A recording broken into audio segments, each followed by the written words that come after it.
Shalom, Baruchim Habaim, welcome. Welcome to Awakening Torah Mussar Mindfulness, a wonderful weekly public offering by the Institute for Holiness, Hamachon LeKedusha, Kehilat Mussar Mindfulness, where we engage in learning and a lifelong practice on the path towards holiness from the two ancient traditions of the Dharma and Theravada Buddhism, learning from mindfulness and Mussar in Judaism. I am Rabbi Chasya Uriah Steinbauer. I'm delighted to have you. So first we say happy Thanksgiving to all of our Americans who are so dedicated to the Institute for Holiness and who join us weekly.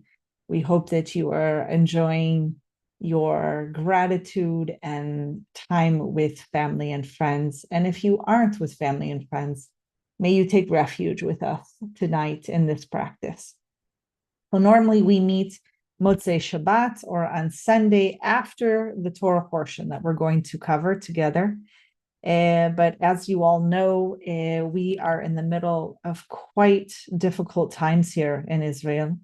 And that has weighed on me very much so. And it's affecting my health and well-being. And so not always do I have the energy and health and time to present exactly right afterwards. So thank you for your patience. Today is, well, here in Israel, it's already Friday, Yom Shishi.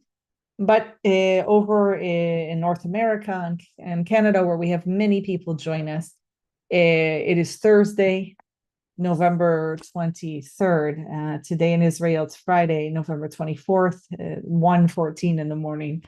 We are going to cover the Torah portion that took place on November 18th, 2003, which is Toldot, okay? Toldot is our sixth sitting of this year from the sixth parsha in Bereshit. And the date, the Hebrew date was the Hay of Kislev, 5th of Kislev, in the Hebrew year Tafshin Pei Daled, 5784. So if you're new to us, welcome.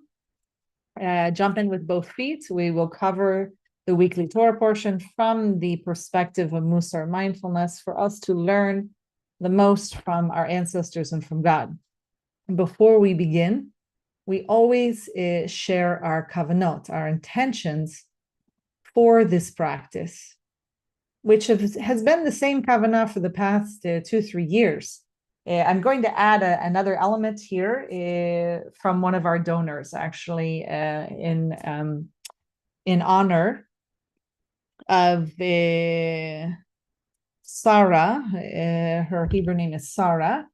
Bat Avraham Vasara, and she is sick in the hospital. And so we have a couple of our supporters who are really sponsored this session to send health and healing to her, and health and healing to all those who are in pain or suffering, and in particular the hostages, the captives in Gaza, and their families and friends and all of Am Yisrael who are waiting, anticipation and praying for that they be brought home as soon as possible. Okay, so here is our, if you have vision and you're watching on video, before you are 3 kavanot, 3 intentions, otherwise you'll hear me on audio saying what these are. So we always say this time together during awakening, Torah Mussar Mindfulness, that we do this as an act of radical self-care. And we're doing this to strengthen our own soul so we can be benefit to others in the future. We're also doing this as an act for others to strengthen our relationship to others so we can be a better conduit of God's good to others when they need us. And we're also doing this to strengthen our relationship with God, with Hashem, the divine, so that we can be a better conduit of God's good. So all these kavanot, these intentions, really come both, I'm going to stop sharing screen if you are watching by video, really come from the concept of the altar of calm. If you don't know anything about the three schools of Mussar, one of them was Kelm, the Kelm school, and the altar, meaning the elder, the head of the Kelm school, he really believed in and pushed forward this concept of bearing the burden with the other, and that being our great purpose in life. And Levinas also touches on this, of course, from a different angle. So then you have later on Rabbi Shimon Shkop in his introduction to Sharei Yosher, that my wonderful friend and colleague Rabbi Micha Berger has written about in his book called Widen Your Tent. Highly recommend it. It's basically the philosophy of why we practice and do Mussar. So in here is what I would say is our mission statements as Jews and as people who follow either the Noah laws or are really informed by and want to be by Jewish teachings. Okay, so he goes on to say, Rabbi Shimon Shkop, blessed be the Creator, right? Yitbarach haborei, and exalted shall be the Maker, who created us in God's image, and in the likeness of His structure, and planted eternal life within us. Okay, here comes the part that you want to pay attention to. This is part of our kavanot, our intentions for today. So that our greatest desire should be to benefit others. Lehitiv im zolteinu. Okay, to individuals and to the masses now and in the future, and in imitation of the Creator. So you have to know that in Judaism, there's this real concept of following after the footsteps of Hashem, imitating the what we interpret to be good deeds, wholesome, wise, appropriate action that we want to emulate. So when God clothes the naked, for instance, clothing Adam and Chava, we are to clothe the naked. When Hashem buries Moshe Rabbeinu, we are to bury the dead. Things like that. So in here, he's saying this really deep thing, which comes from this idea of bearing the burden with the other, is that our greatest desire should be to benefit others. So may we merit this in our ongoing meeting together today, and every time we practice and take refuge together. And may we have full health and healing, a refuah shlema to Sarah, full health and healing and speedy recovery. So as you all know, this has been dedicated this year to addressing our grief and loss to the genocide of October 7th in Israel, done by the Gazans, by Palestinian terrorists, and not only terrorists, Palestinian civilians who participated. We are obviously on this path, some of us towards healing, some of us towards recovery, some of us just coping, and really just seeing one another, being able to be present for one another, and using these teachings to really support one another through this. So that is our theme, and that's what we'll be bringing here together in order to practice. We'll cover the Torah portion as usual, and then we will engage in our mindfulness meditation practice so that we can apply some practice. Okay? So what happens in Toldot? Let's do our regular summary of what happens in this Torah portion, because we can't touch everything, of course, right? Lack of time. So Yitzhak, our second patriarch after Abraham, his son, okay, known as Isaac in English. Yitzhak prays for Rivka, his wife, who's known as Rebecca in English, to have children. It's been 20 years. 20 years she hasn't gotten pregnant. So he prays for her. This should already start ringing a bell to you, because this is like, this is him being really assertive, beautiful, really caring for her, talk about benefiting the other, and doing something so different, radically different from his father, Abraham, right? Who did not pray for Sarah, as far as we know. It wasn't recorded in the Torah, right? If anything, Sarah might have suffered in some ways alone with this. I mean, you could tell that Avraham suffered and constantly was questioning, when am I going to have a son? But you don't see this being shared in the couple and really praying together or on behalf of one another. And Sarah seems to have suffered alone to the point where she feels pressure to provide some other means, a surrogate. Obviously, her slave, her servant Hagar, to be the woman that can provide the womb that will carry the child that she feels that Avraham needs and they need in their marriage. So this is very different. Yitzhak prays for Rivka to have children, and she becomes pregnant with twins. The twins struggle inside of her, and she goes and seeks out God. She doesn't go to her husband and talk to him about it.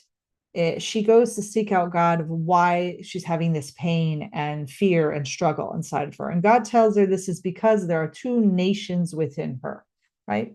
Which already begins, we can have a lot of questioning around this. Why can't two nations be in the womb and not fight? We'll address some of this. The firstborn is reddish and covered with hair. His name is Esav. And the second who is born is holding on to Esav's heel, okay? And he's called Yaakov because the root of Yaakov comes from Ekev to mean heel, right? Holding on to that heel. Interesting to be named after the act of what you're holding on to of another human being. The names have implications, right? And how they end up affecting us. So his is always going to be so much bound up in, always holding that heel of Esav, right? So we'll look into this. Yitzhak loves Esav. So the father loves his firstborn. Rivka loves the secondborn. The mother loves Yaakov. That should already be like ding, ding, ding, ding, ding. Problem. For the Torah to tell us that individual parents love different children differently, already is going to be a sign that there's going to be a problem here, okay? Years later, Yaakov buys the birthright. It's questionable, that language, right? Special privilege, the birthright is special privileges that the firstborn has to serve the family and the father, basically replacing the father after death as the patriarch, also receiving a double portion of the father's wealth, if there's any, after he passes away. And so Yaakov, in order to give Esav lentil stew, when he comes back from hunting on behalf of the father, he's starving. He hasn't eaten in days, and he negotiates. He says, sell me, give me your birthright, and I will give you this stew. Okay, Yitzhak, the father, goes blind. At least that's how we interpret it. Okay, and he tells Esav that he's going to give him a bracha, a blessing. Rivka, the mother, hears this, but she wants Yaakov to receive the blessing. She wants her beloved, her child that she loves, to receive it. She tells Yaakov to wear Esav's clothing. So she tells her son to put on the clothing of his elder brother. Esav puts on goat skin on his arms so that he'll feel like Esav, who is a hairy person. Yaakov then goes to get the bracha from his father Yitzhak, who you have to remember is elderly, is dying, and is blind. Okay? Yitzhak notices that his son, Yaakov, sounds like Yaakov, but his hands feel like Esav because they're hairy, right? And so Yitzhak gives him the blessing, gives him the bracha. When Esav finds out what happened, so he returns after hunting and says, Abba, father, give me the blessing. And the father says, what? What happened? Someone came and deceived me. I wonder who that could be. And he's very upset, and Esav is so upset, he's sobbing and in so much pain that it then turns into vengeance and revenge. Very upset, and he's planning on killing his younger brother, Yaakov.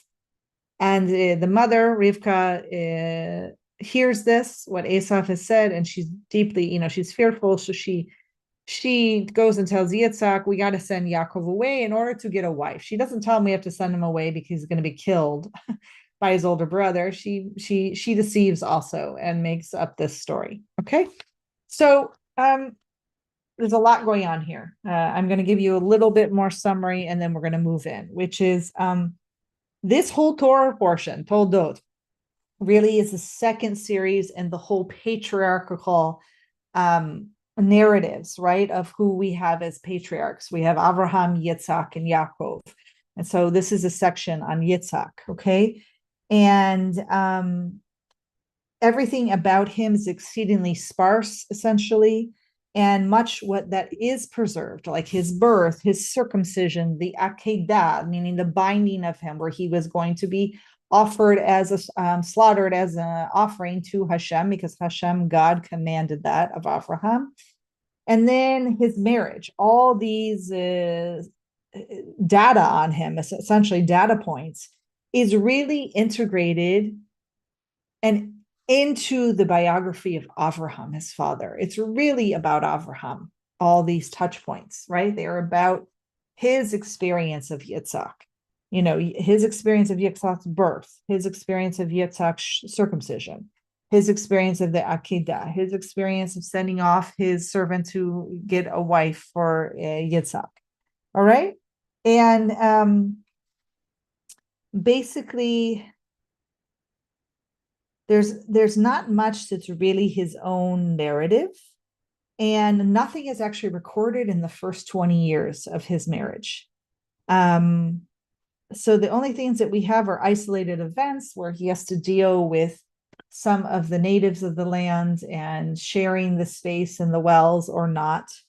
And everything is eclipsed essentially by this towering figure of the first patriarch, his father, Avraham. He's really overshadowed by him. And I want to just begin to say that this is indicative of the trauma that occurred when his father took him to sacrifice him, to slaughter him. It's very indicative that they leave and never speak again after that episode. There is a silence there. Yitzhak doesn't get to connect with his mother either. So there's another form of, we don't have to necessarily label it as trauma, but there's definitely grief and loss associated with his mother that just is compounded on top of what we can label it as most likely a traumatic event. It's open to interpretation, but there's so much evidence there that this child, as we said, is so overshadowed by a father that for all intents and purposes, we could say it had too little humility when it came to the relationship with his son. What do we mean by that? It means he took up too much space and maybe even place in the Mussar practice, where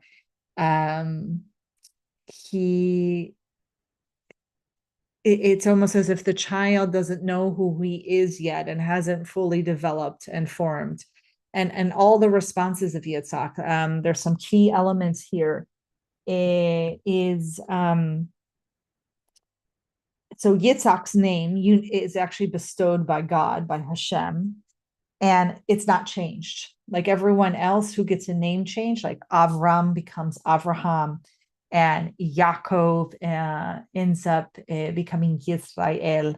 There is no name change for Yitzhak. And his pastoral wanderings, right, are restricted. There's a lot of constriction, are restricted to a narrow range. And they're largely centered around Beersheba, right? And unlike his father, unlike Avraham, he does not live in Hebron and Kiryat Arba. And he only settles there in his old age. And he alone remains monogamous, does not marry more than one woman, does not try to reproduce with another woman in order to have an heir. And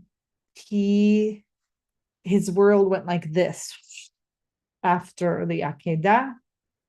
We have no idea what he would be had the Akedah not happen. But this is what we witness, essentially, okay?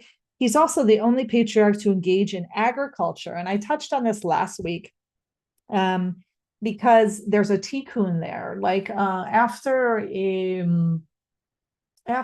Cain murders his brother Hevel, the first recorded murder in the Torah,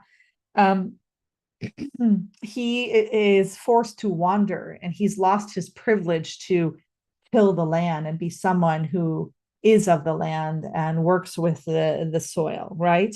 And so suddenly we have this patriarch, Yaakov, where this is his primary endeavor, right? He's the one to engage in agriculture. He's also the only one to never leave Israel, to never leave the promised land. Abraham leaves during the famine, goes down to Egypt. Yaakov leaves, obviously, to go to Padan Aram to escape, to flee. He's kind of a refugee, to be honest with you. We'll touch upon that another time. Refugee by his own creation, unfortunately. So he's the only one to remain in the land, okay? And there really is, this unique divine name that's given to him in chapter 31:42 of Pachad Yitzhak. We don't fully understand that. There must be some history and other stories around it, right? But to understand Pachad is fear, right? And it's not yira, it's not fear and awe like that we are to practice and cultivate towards God. This is pacha, this is fear, right? This is fear-based. And think about Yitzhak in that moment with the knife coming to slaughter him. Fear, right? Getting up from that and a ram replacing you and watching your father who was just about to slaughter this ram. Fear. And then leaving separate from your father. Fear. Okay, this is very hard. This is someone who is dealing with grief and loss, gets down, finds out his mother's not alive. Fear. How is he? Think about this. He's like totally uprooted. How is he going to survive, right? So let's delve into this, okay? How he manages this in his life, because I think we really can learn by looking at our ancestors of how each deals with grief and loss and sometimes trauma, for us to be able to pivot and practice in response to the genocide of October 7th. So the first thing I want to pay attention to is that even though he's very constricted and full of fear, he's someone that decides, first of all, he has a very personal relationship with God in the sense that he decides to use what skill he has to be able to pivot and turn towards God and pray to God for a child. Even his wife has obviously a close relationship with God, that she turns to God to talk about what's happening with her, inside of her, with the twins. So we do see him turning in a new way. It's a different response to grief, suffering, and loss, is that he uses prayer. Okay, we did not witness this before with Abraham or even Sarah. We definitely saw dialogue, we saw arguing, we saw engagement, we saw definite submission, zerizut, energy, alacrity to fulfill God's commandment. And there's definitely a different way of service towards God and fulfilling what Abraham felt he had to and needed to. Yitzhak is much more reserved and turn towards prayer. And this is something that I think all of us can engage in and consider. How, if we are caught in our grief and loss in any of the 4 common responses, which are freeze, meaning I can't deal with this grief and loss or this trauma, and I freeze, right? I can't even, either emotionally I freeze or even physically. The second is flight, meaning I might, in my mind and in my heart and soul, go away to the corner of the room, or I might physically actually flee. Right? I had some friends, for instance, who on October 8th were gone out of Israel. Flight. Couldn't deal. Great privilege, right? And blessing to be able to do that. And that was their response. Other people froze, right? Can't move at all. And then there's the fight, the third one, fight. The people who fight back immediately in response to trauma or grief and loss, okay? And then the last one that's just been added recently in the world of trauma and grief and loss is called fawning. So when someone fawns, they're trying to placate, they're trying to please the oppressor or the person that's causing the grief or loss, or the person that is causing the trauma, to try to get them to not hurt them more or hurt the situation around them. We witnessed someone like this actually among one of the elderly women who came back as a hostage from Israel. There was a bit of fawning going on there. And so what you witness, obviously, to Avraham when he was dealing with his own grief and loss and real challenges, right? Where he feared that he was going to be murdered and that his wife was going to be kidnapped and all that difficulty and negotiation, right? When his nephew, cousin, he's called both things, Lot, is kidnapped and he heads off to war to save him. We see him fight. We see him, I don't know if I want to call it a flight or even there's a mixture of slight flight and fawning, right? Going on when he tries to negotiate with Avimelech or even Paro, the Pharaoh in Egypt. So we saw that, but Yitzhak here, there's definitely flight in the sense that we don't hear him communicate with his brother, his father anymore. And what comes up, to be honest with you, is Yitzhak. Yitzhak runs into his own issues with some of the natives in the land who are threatened by his growing wealth, and they don't want him around, and they don't want him using the wells that he dug, and he avoids conflict at all costs, right? He's not his father at all. There's a form of flight that goes on from that kind of conflict of not really just wanting to deal at all. Which ends up isolating him. It's the first recorded, where are my notes here? It's the first recorded exile, the first expulsion of a Jew in the Torah is Yitzhak, where he is essentially not welcomed by his neighbors when he's dealing with his wells, and he submits. He goes into flight to the expulsion order without protest at all. And we could judge that or not, but we really just want to observe right now, right? We want to be fully awake, clearly seen, and observe his behavior and what's going on. All right, for some of us, that is how we will have to operate right now during this grief and loss and trauma of the ongoing war. Where we're waiting for over 240 hostages. May they be returned speedily. There's a form of flight in the sense of just not going to engage in conflict, where we have witnessed other people move into fight mode. If you were able to witness, for instance, the dialogue between some Israeli lawmakers with some of the family members of the hostages, where they're screaming at them, right? In a verbal fight, when there's no need to treat anyone that way, especially family members who are surviving a trauma of a genocide and a kidnapping of their family members.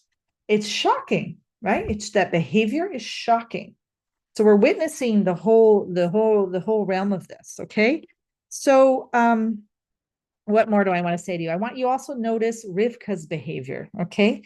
Rivka, his wife, when she finds out, she's having these twins struggling in her womb. It's very painful. She even turns to the other women. She doesn't turn to her husband. She turns to the other women and she's like, what's going on? Right. And then she goes to God when she doesn't get an answer that satisfies her. And, I really think we obviously don't know what was going on with Rivka, why she turned to God, what she was looking for exactly. Usually when we think that we're turning to God for comfort, to almost like a rescue, for help, for possibility. And what does God give her? God gives her a national narrative. God gives her that she has two nations in her womb, and this is why she's having this struggle. And maybe this helped her, maybe gaining more information and gaining a narrative, a story around the unpleasantness, around the difficult stimuli that she's experiencing, right? The fear also. Maybe having that narrative really assisted her, or maybe not. I mean, we just don't know. But we all should pay attention in our own practice. What is the narrative that we're telling ourselves? What is the storytelling? What is the movie playing, right? And sometimes we need that, right? Sometimes we need that to survive the trauma and the grief and loss. And then other times we need to wake up and see, are we clearly seen? Are we having when I talked about this last week, are we having the long view? Are we able to incorporate compassion for others over time? These are the things that we eventually want to be concerned with. Okay. So the last thing I will say is Yitzhak's form of kind of flight in order to deal with all this. This is how he even treats his own son. So later in the narrative of Toldot, his son, Yaakov, comes to him, deceiving him, essentially lying about who he is, invoking God's name in that lie, going as far as even to be dressed by his mother in clothing in an animal skin that will deceive the father who is blind, dying, and old. And so when Yitzhak learns that he's been deceived by his son, you can definitely see there's judgment there and anger, but there's also flight. He doesn't address his son. He doesn't address the conflict. He doesn't address the deception. He doesn't confront him. There's no dialogue. There's no conversation. It's as if Yitzhak is repeating what happened with him and Avraham, now with Yaakov. There's going to be no discussion between father and son about what took place, okay? And if anything, maybe Yitzhak experienced what Yaakov did not Yaakov, his Abba, Avraham, as a big deception also, right? Or maybe even God, like I was supposed to be sacrificed. I wasn't. It's almost like survivor guilt, right? Especially if you're a child and you think this is what you were supposed to do, your service. Even if he didn't interpret it that way, it's a big deception. Like, that his father won't even tell him that he's taking him to do this. When he says, where's they're heading up to the mountain, and he says, Abba, Father, where's the animal to be slaughtered? And he said, God will provide, right? Deception, right?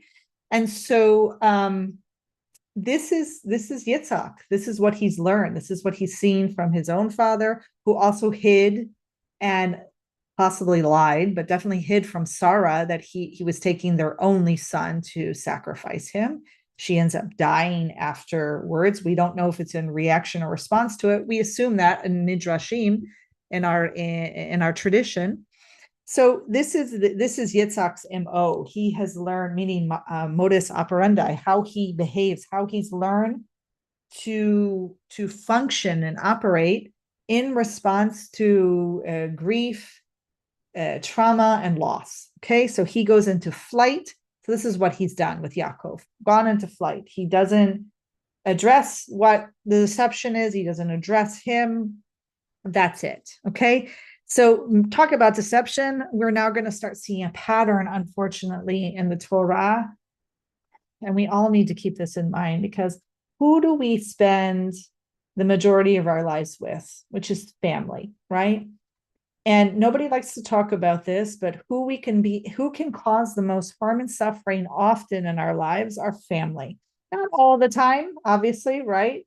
Like the genocide of October 7th was not done by family, but we know statistically that incest, abuse, rape, kidnapping are predominantly done by family members, okay? The most extreme acts. So here in the Torah, we're seeing deception by son and wife, okay? Yaakov deceives his father based on the order of the mother. So that's why people don't hold him responsible. They also see this as planned by God, right? That he's supposed to be the one chosen to be the next patriarch. That God had informed Rivka of this in the womb. But the wife also deceives her husband. Okay. So then we see this. So we saw this earlier with Noach's son, right? Noach has a son named Ham, who deceives him, right? We don't know exactly what happened to him, but he definitely treats him that way. Then we see deception happen with Lot's daughters. They think that they're only ones left, and so they cause their father to have to pass out under the influence of alcohol and causing the act of intercourse for reproduction, which really I interpret as rape. And there's definitely a deception going on there. Then there is deception by Reuven towards his father Yaakov. This is going, and actually there's deception by all the sons except for Binyamin towards their father. When dealing with the whole episode of Yosef, where they lie and say that essentially, or lead the father to believe that the son Yosef has been eaten by a wild animal, right? Okay, so there's lots of opportunity to learn from grief and loss caused by greed, hatred, and delusion, right? Which deception falls under that, right? It's usually greed of some sort, even if it's ordained by God, that lead people to behave this way so that they're lying to a blind, dying father on his deathbed. Okay? There's some things in the Torah that it can't get worse than this. It's this episode. And then later, when the brothers throw their youngest brother, Yosef, at the time, into the pit and go to sit down to have a meal while that's happening. So we're going to see some depravity. We're going to have to see how people learn to either react or respond, either wisely or not, so that we can, on this path of this year together of learning from the Parshiot, the weekly Torah portion, how we can learn from that to really give us strength to get through this grief and loss and trauma. Okay, so the final thing I want to say, because I have to address this, the rabbinic commentary, the Parshanim, okay, which is very strong in rabbinic Judaism, thousands of years of commentary on the Torah portion, comes to interpret and also judge that there is consequences for Rivka's behavior of deceiving her husband, that she'll never see her son again, Yaakov, when she sends him off to flee as a refugee.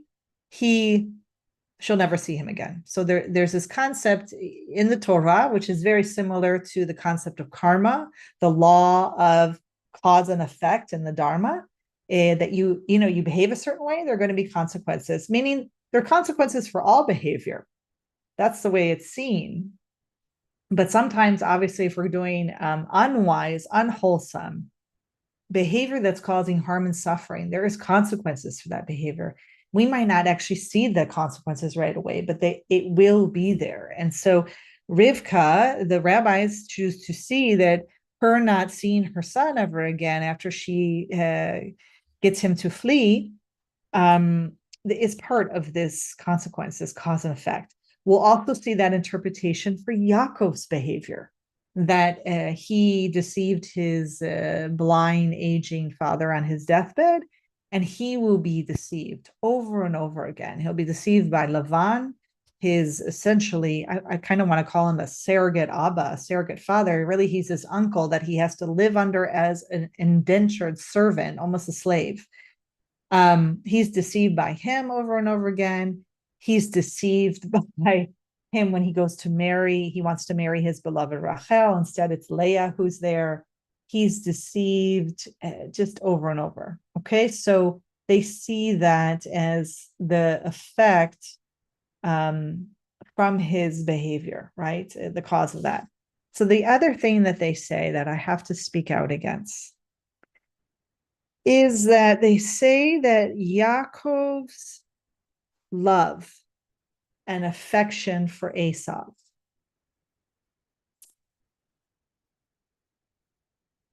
really ruin Yaakov's power of discernment. So what does that mean? Yaakov favored his son Esau. The rabbis have a problem with this because if you know anything about rabbinic exegesis, it really interprets Esau as being the father of Edom, who is then later interpreted to be Rome. You have to realize that Rome was severely oppressive to the Jewish people, to our ancestors and the rabbis, kidnapping them, force moving them, force exile into refugee status into European countries.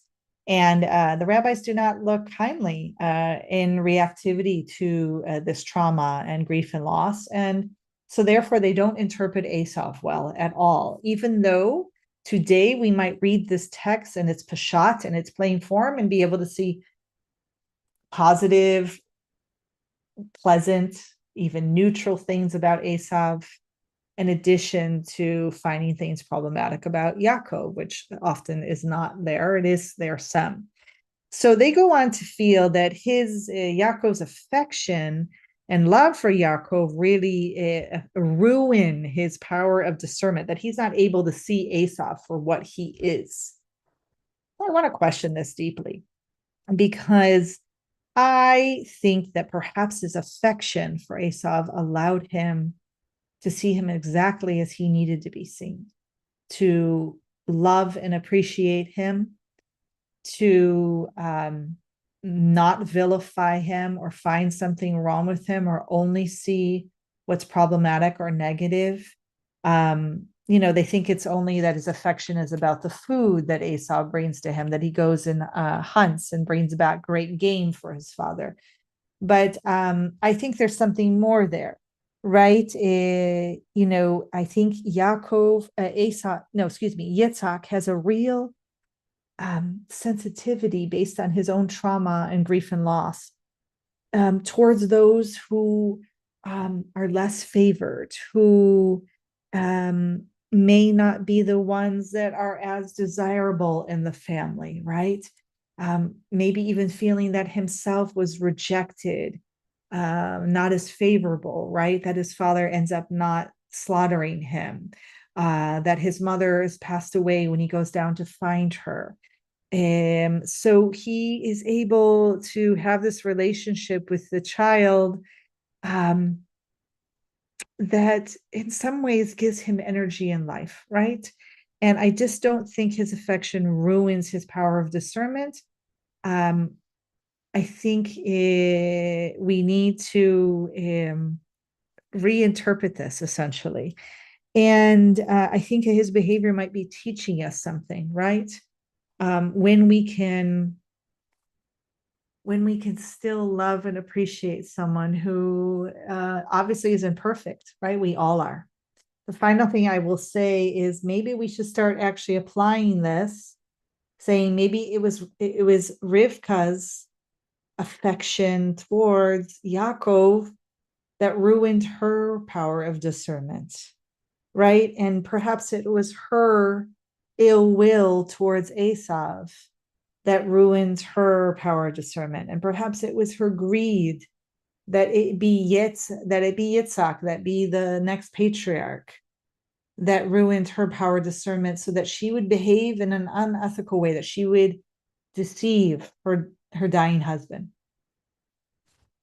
These are all possibilities that often don't get faced or discussed, but what we can learn from it is, where are we deceiving either family members or ourselves? Is it out of ill will? Is it out of greed, right? Is it out of too much love, affection? It's important to always try to see clearly, right? That's the first step in the practice of mindfulness and the Dharma is, can we see things clearly? Not how we want them to be, but how things are before us. So with that, and the pain that all of us are carrying, so much so, day to day, praying for the return of the captives, engaged in a war yet again, unwanted. We attempt to see clearly what's before us, and respond as wisely as we can, as appropriately as we can, understanding there's consequences for all behavior, knowing that we are causing harm because we have to. And that's hard for anyone who wants to be on a path of not causing harm and suffering to live with. So this is why we take refuge together, support one another, because we know that we have to rid Gaza of Hamas and of the culture of terror. There has to be a de-terrorization, like a denazification that had to happen also in Germany and Europe. And with that comes blood on our hands, consequences, right? So with that, we support one another one day at a time through this, through recovery if possible, through coping, through healing. I invite you to assume the posture that is best for you. The posture that is best for you to be present, to be simultaneously alert and at ease, which seems like a paradox, right? So I'm going to be in a seated position. You can also stand. You can walk back and forth, not walking anywhere in particular, and you can lie down with your eyes open to remain awake and alert. I come to the edge of my seat, heavy on my sit bones, spine erect, not West Point stiff, as our teacher John Kabat-Zinn teaches. And I invite you to raise your shoulders with the inhalation. And exhale. Letting them fall all the way. If you don't feel safe with your eyes closed, then just keep them open, really grounding your feet, held by Mother Earth. If it ever becomes too much for you, open your eyes and look throughout your room and your space. Look at me on the screen to know that you are safe and that you are here. Inhalation again. And exhale. And again, inhalation. And exhale. Really inviting your full self here. Your full body, soul, coming to a sense of stillness.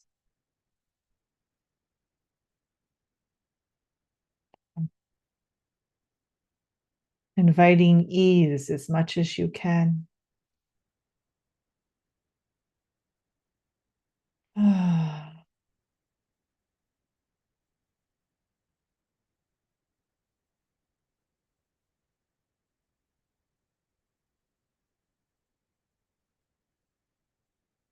Even and say to yourself, I invite myself to fully be here,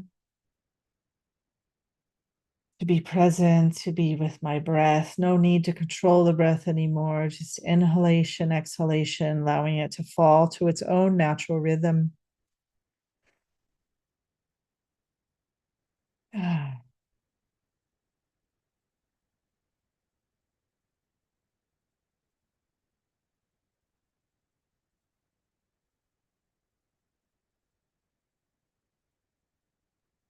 Really feeling the embodied sense of suffering.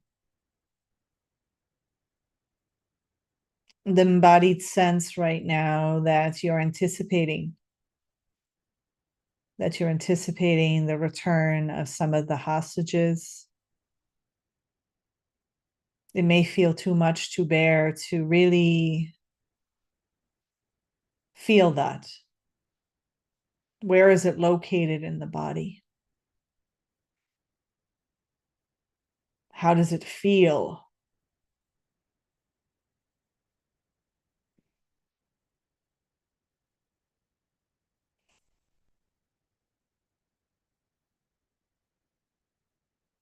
Seeing if you can be with this, even kindly saying to yourself, can I be with this? Can I be with this grief and loss for a minute? This anticipation, this suffering.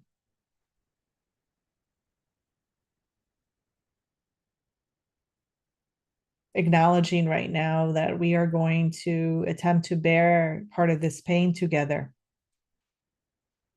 in our practice by mobilizing a real warm heart-centeredness of compassion, of rachamim together. That I extend my compassion to you and you extend it to me.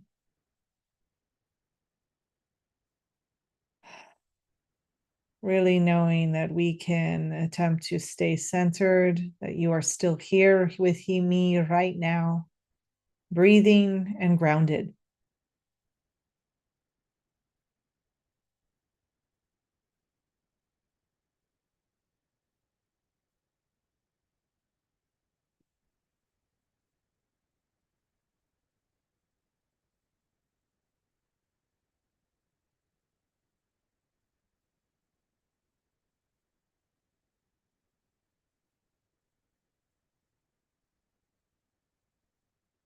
From time to time, I will go silent to allow you to be with the practice.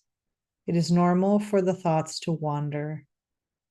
And when that happens and they go off, storytelling, ruminating about the past, or planning for the future, when you become awake to that, which will happen sooner or later, simply bring yourself back to the present moment, back to my voice, as our teacher, Joseph Goldstein, teaches very clearly these simple words, which are simply begin again.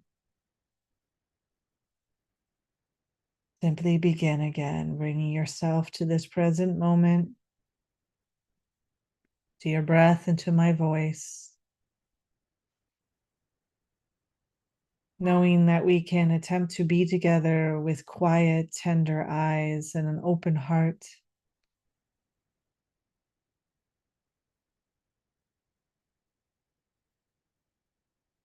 And know that we may need to pendulate, as Peter Levine shares on teaching about trauma.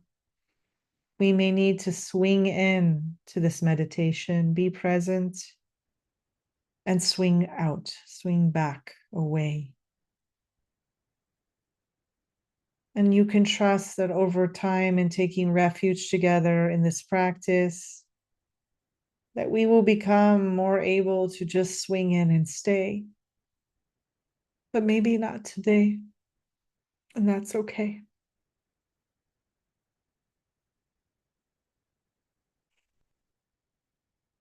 These are a number of things that we can resource ourselves to be able to mobilize our heart of compassion for each other, for ourselves.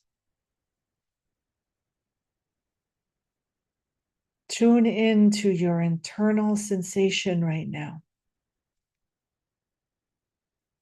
to support your sense of intactness and basic all rightness. Can you understand and feel and see that you are all right in this moment?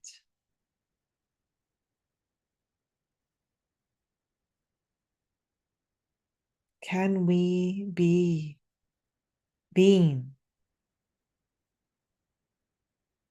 Just to be with the grounding, to be with the support of nature and Mother Earth holding us heavy in the sit bones in our chair. We can do these things.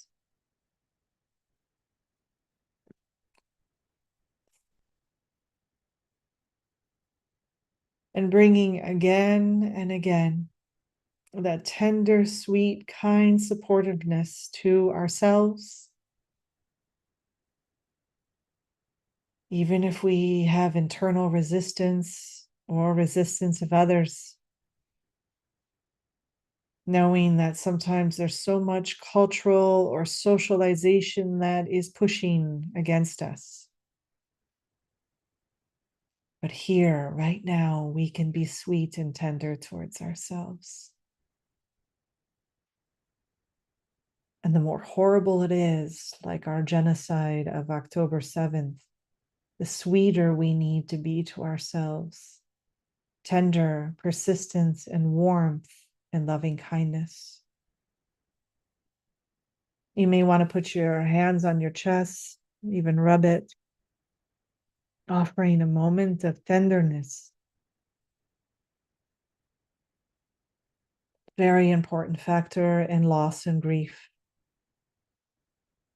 So many of us will want to just click right past it, right past the trauma, right past the grief and the loss. Some of you may even be thinking, be nice, okay, whatever.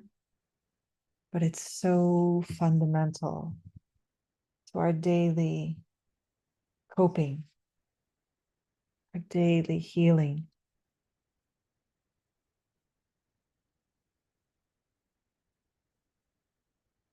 And even as these storms, these little earthquakes daily happen, we have grieving. Inside of us is a place, a core, a knowing, a witnessing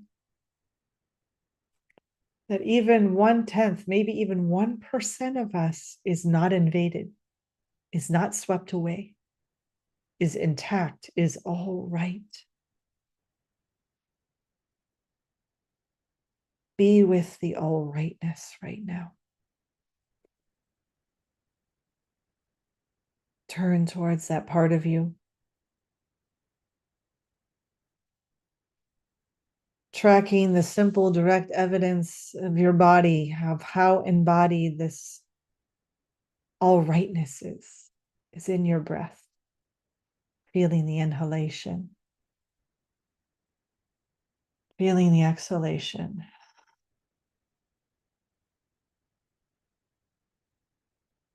We are all right in this present moment, resting in the deep refuge inside of ourselves, in each other.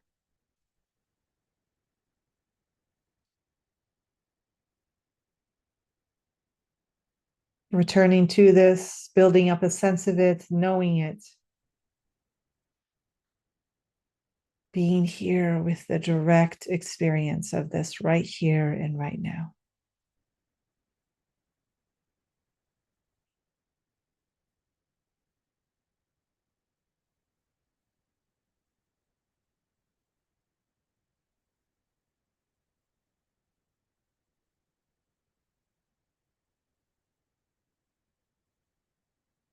And you may be shocked away from this awareness, whether it be a few seconds, hours, days, depending on how horrible the storm is. But coming back to that intact, indestructible, trustworthy, reliable core that we can bear witness, that we can be with, and to figure out what to do about what's happening.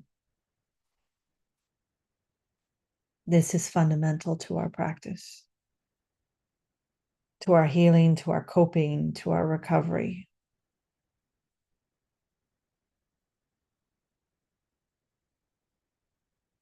And then when you are ready, which does not have to be now, you go at your own pace.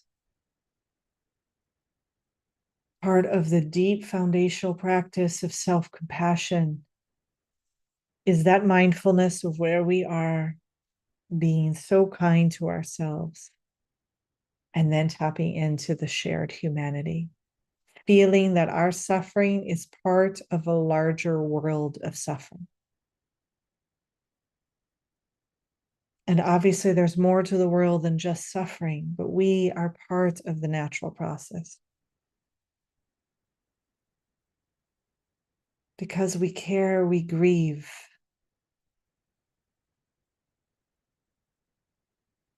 We can't have caring without loss. Everything is impermanent. And when you can feel part of a larger whole, starting with your own people, Am Yisrael,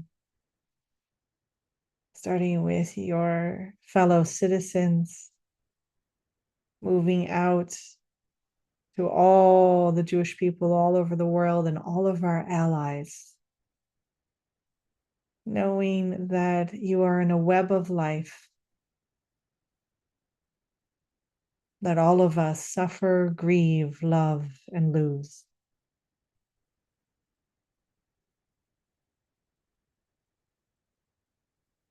We are part of a larger dynamic of life.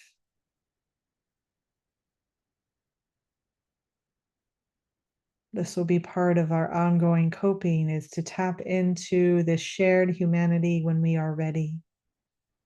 Really important comfort and support as we go through this grieving process. We will spend the next 5 minutes in silence. I will ring the bells when it's time to come out of the meditation. Allow yourself to tap deeper into your ease, inviting more presence and relaxation and stillness. No need to try to cause anything. It's being with whatever is here. We move into silence.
Taking this last minute of our meditation to see if there's something from this time together, this practice of our mindfulness meditation that you want to remember as a resource. Noticing for yourself what has shifted from when you began this meditation to now, of recognizing and allowing what is present, investigating it with love and kindness and compassion and curiosity, and nurturing each other and ourselves.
Your eyes are shut during this meditation. I invite you to gently and slowly open them. Join us back in this sacred circle on this Zoom screen or podcast audio or meeting on YouTube. Please subscribe. Joining on our blog, if you're joining in on the Zoom screen there, wherever you may be joining us from all over the world. Thank you for you and your practice. Thank you for being on this path in grief and loss and recovery, if that is the path, or if it's coping, if there's healing. May we take refuge in community together here at the Institute for Holiness, Kehilat Mussar Mindfulness. May we take refuge in God. May we take refuge in our teachers and our ancestors to learn from all. May we take refuge in the path of Mussar mindfulness, the great path of wisdom and toward holiness. I'm Rabbi Chasya Uriel Steinbauer, the founder and director of the Institute for Holiness, Kehilat Mussar Mindfulness. Please do subscribe to our community to receive newsletters and updates. Consider joining us, especially if you want to begin practicing and learning this path in sacred community. And as I said earlier, subscribe to our YouTube channel to receive updates and videos. And God willing, I will be able to join you. I won't be able to join you this Motzei Shabbat because we will be in community, a lovely play with the Bnei Akiva community. It's a big Shabbat Irgun that happens here in Israel among the Bnei Akiva community. So God willing, I will be able to, maybe Sunday, more likely Monday. I will jump into our next Torah portion after TOLDOT, which is Vayetze. Okay, so please go ahead this week and read Vayetze. If you're able to join in any community to listen to the Torah portion read, or even volunteer to read, either in synagogue or minyanim, or even online. There are so many synagogues online now that offer Torah reading. Study yourself in whatever language you need to read the Torah, the Hebrew Bible, and do read some of the rabbinic commentary to gain some insight into how they are going to view some of narrative of our master narrative of our stories. So that's it. I'm so grateful for all of you and your support. Be in touch if you want to sponsor a session, either in honor of someone or in memory. You can reach out to me at Rabbi Chasya at kehilatmussar.com. And we're always welcome your donations to continue to support this work. Thank you again, and God bless. Take care.